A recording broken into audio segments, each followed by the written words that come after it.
Good morning. Thank you for staying with us live here on the Weather Channel. I'm Justin Michaels. You're watching America's Weekend headquarters, and we're on Fort Myers Beach Island. This is a barrier island in southwest Florida, still very badly damaged. In fact, a disaster zone after Hurricane Ian now 248 days ago. However, already early morning here on this Saturday, and you can see crews back there managing all that debris, working to do whatever it is they're doing over there, these massive debris piles, but they're keeping things organized, and they're keeping the wheel of progress moving. It's slow.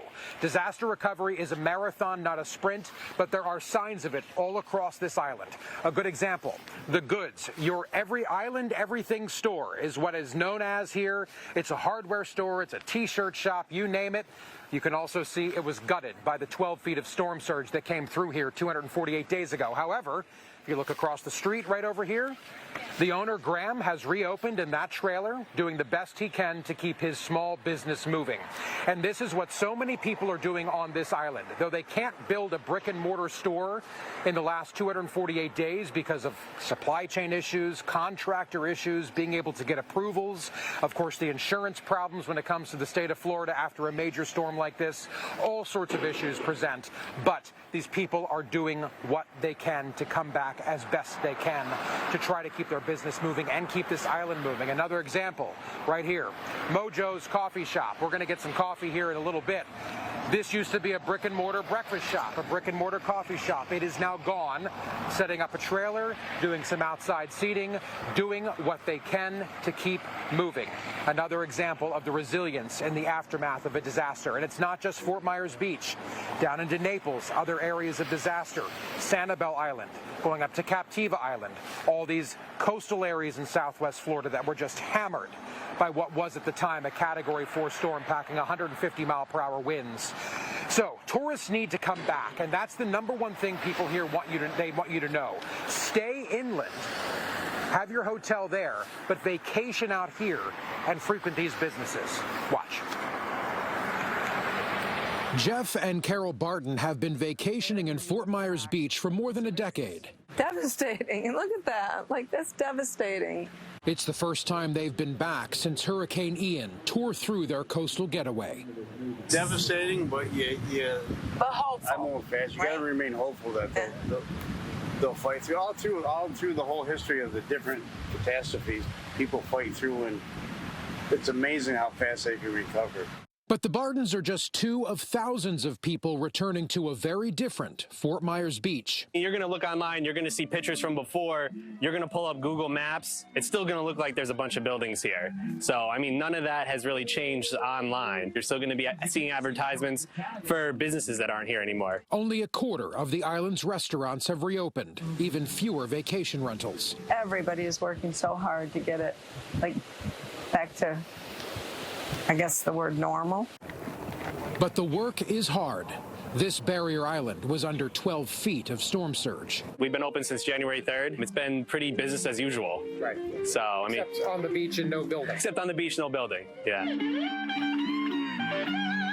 Be a little lenient. I mean, we're still here. We're trying to provide the best service that we can. And we come to work every day and we love what we do and we want to come back and build back. Though options are limited, the few open businesses are welcoming. The sugar white beaches and turquoise Gulf water is warming, and tourists are needed. Fort Myers it's definitely a beautiful place to come, and it needs to be rebuilt, and they need people to come here. And if they don't come here, it's not going to happen. So they got to come. It's beautiful here.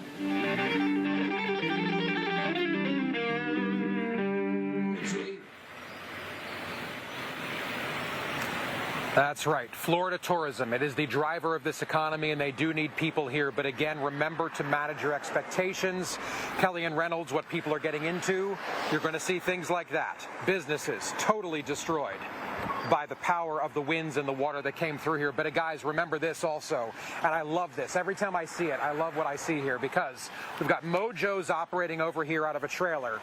They put up this sign in the days after the storm, Mojo's, we will be back. You can see how old that spray paint is, but the sign of resilience in even the days after the storm. They knew they were going to come back, and right now that recovery for them is at least in the size of a trailer before they can build their business back. So people are working their tails off here trying to build this island back. It's just going to take quite a long time. Kelly, Reynolds, into you.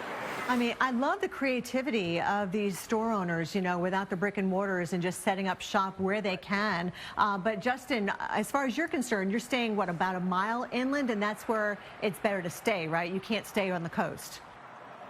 Right. I mean, there are a few places you could rent here if you're one of the lucky ones to get it. But again, managing expectations for a lot of families, maybe you don't want to stay in a disaster zone. It's easier to stay inland where all the creature comforts of restaurants and everything are fully functional, but then come out to frequent places like this for your morning coffee, go sit on the beach. In fact, you can look right through the trailer and maybe that piece of heavy equipment. The beach is right there. So we're right on the Gulf of Mexico, and the beach is stunning. I mean, you get the turquoise waters, the sugar white sand. You can't ask for more than that when you're talking about a beach. It's all here, but Kelly and Reynolds, it's just you got to get through the disaster zone first, and it's a little challenging in some cases.